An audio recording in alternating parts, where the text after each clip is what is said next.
Hello and welcome to episode 66 of the Barndoor restoration. Last episode I did some assembly on the nose, some of that welded in. This episode I took some stuff apart.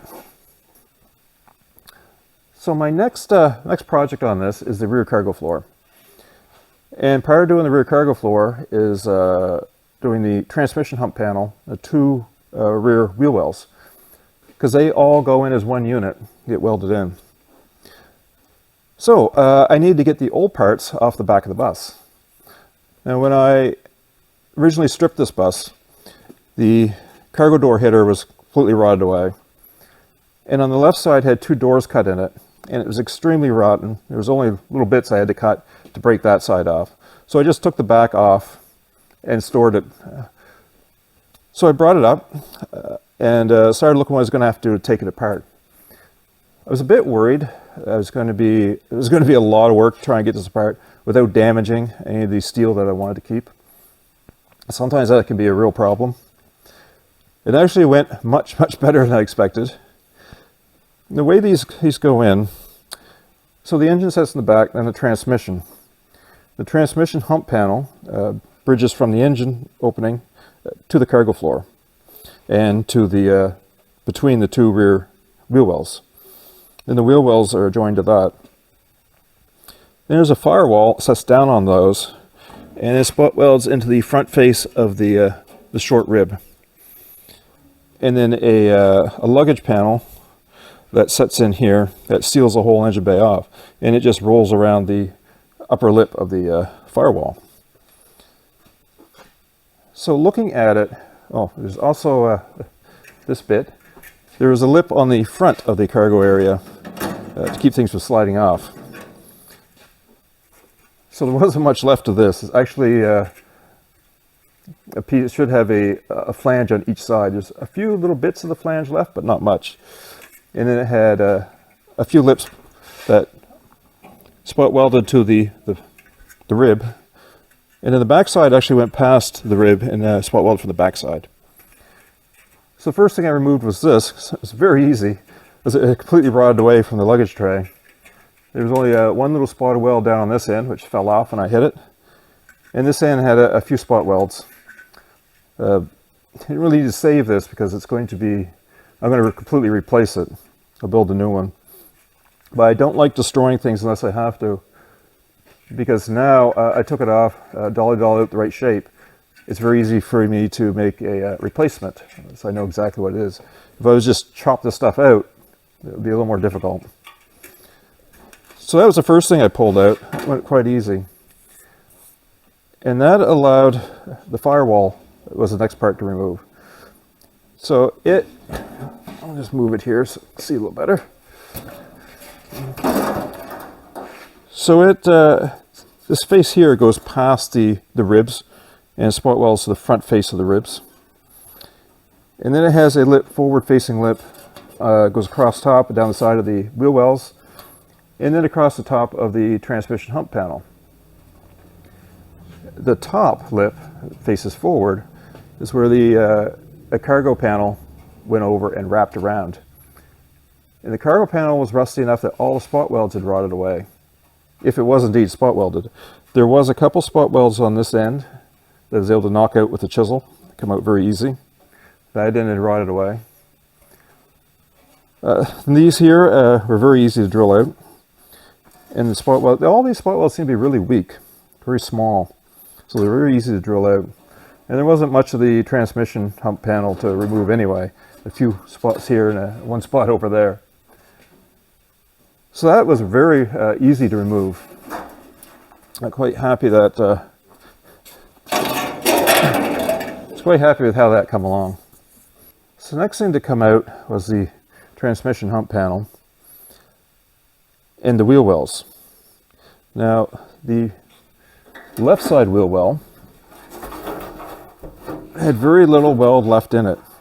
There was just a couple little ones, and it was rusty here anyway, so I just knocked them out with a chisel. So it broke this loose of the body. Now this was also joined to the back by this panel here, which sets in something like this. So I drilled out these spot welds where this goes to the rear pillar. So this would break loose. So this will all become loose. I just had a very small spot to cut on the transmission hump panel to pull that out. And then I thought the other side's welded much better. So I need to drill the welds along the body. And the easiest way to do that is put the body on its side. And because I'd taken all the support out of this, I couldn't do that without bending this back panel. So the back window panel is actually in quite nice shape on this. There's no rust in the window opening at all. There is rust across the bottom here. I'll have to replace this bottom section. They tend to rot where the luggage panel and the header beam weld in. They collect water there and rot. So that'll have to be replaced, but the panel itself is good. Except for the flange on this side. So they have a flange that goes forward. And this is the left side, so the flange come in here, and this is the flange. It was swelled and rusted from pitted rust from the back outside, in between the layers. So I knew there was no easy way to get that off of there, and good enough to repair. So I figure I'll just change the lip on that side, the easiest. So I just cut it right down on the lip. I did make a very accurate measurement, my width first. So when I put my new lip on, I'll probably cut it back a bit, so I'll have a new edge. So I cut that in half. That way I could lay that part on its side and drill the fender out, because they are spot welded to the outer panel all along here. The other side was rotted enough that they broke loose. It also looks like they had, it was rotten, but it looks like it had stress on it at some point. It had been pulled. Whether it's because the body was broke away from the floor and the frame that it was twisting, but that side was mostly apart already. This side was still welded pretty good, so I had to, once the body's on the side, I was able to drill those all out. I was very happy to get these parts disassembled relatively easily and without doing any damage. No damage to anything, that's good. I also try not to damage anything that's rusted badly also. Well, obviously this is no good, but I didn't want to damage it because when I build this new piece, there's a lot of details in here that I want to keep. And so every time I take something apart, even if the part is no good, I try to take it out in one piece, and I try to do it without damaging it. And once I get it out, if I bend it at all, I dolly it out so it's back to as close to the original shape as possible. And that's just so I can make sure that when I build my new parts or repair my parts, I can get as close to the original as possible. Well, I'm going to cover the details of all these parts when I restore them. There's quite a few things to talk about. There is one detail I'm going to talk about because I get asked about it, and probably some have noticed it there and wonder what it was. And it's this pipe. So this is the firewall. The engine sets here, and there's a tray above the engine the spare tire sets on. There's a fuel tank over here. It sets on this bracket. There's a filler neck goes up through the spare tire tray. It has a rubber boot around it. So what happens if you spill fuel when you're filling up the bus, because you have to open the engine cover and to access the neck on the tank. If you spill fuel, it runs onto the spare tire tray, runs down, drops through a hole in the spare tire tray into this pipe. And this pipe extends through the transmission hump panel. So the fuel just kind of drops off kind of on the side of the transmission. It's far better than dropping it on the hot exhaust, which would be down this side, basically below where you're filling the tank. So that's everybody sort of asks, what's that pipe for? Anyway, this drain off is spilt fuel.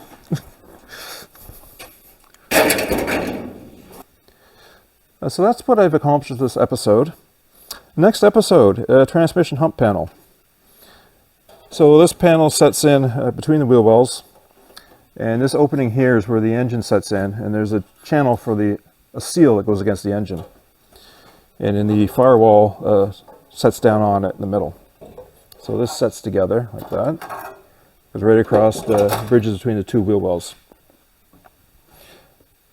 It's pretty rough, but I'm actually quite happy with some of the parts that are existing. The biggest one is a vehicle identification number stamped right here. And that metal is perfect. There is no pitting, no rust at all in the numbers. Nice and clean. Metal in back is not pitted. It's nice and smooth. So very happy that's good. And also they cut out, this section they cut out with a chisel. I smoothed it out with a hammer, but it was all wrinkled and rippled from a chisel cutting it out. Probably to access a starter, which sits in here. So I'm glad they didn't go down into the VIN at all. So that's very happy about that. And also the metal around this area on both sides is actually still good. And the reason I'm happy with that is there's wrinkles in the metal. It's rippled and wrinkled. When they pressed it, this area distorted badly. And it distorted on both sides quite a bit. And the metal is actually good right up to where it's rusted away on both sides. So I'll be able to save this section. There's also some rippling up in here. It's kind of more visible from the back. Once these are media blasted, you'll be able to see the rippling in the back here is quite bad on both sides. So I'm going to be able to recover that metal. The rest of the metal is relatively a clean stamp. So I'll be able to rebuild that and then weld in these original pieces into it. Anyway, that's the next episode. Well, that wraps up this video. I did update the drawings for the drip rail up to GrabCAD. There is a link in the description for those. And again, if you're using my drawings, make sure you have the latest versions. Keep watching for some video of disassembling this and also some shots of the parts. Again, when I restore them, I'll have a lot more detail I'll show off. Thanks for the comments. I really do appreciate the comments. I know I don't respond to them unless they're questions, but I do really appreciate them. And thanks for watching.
Barndoor.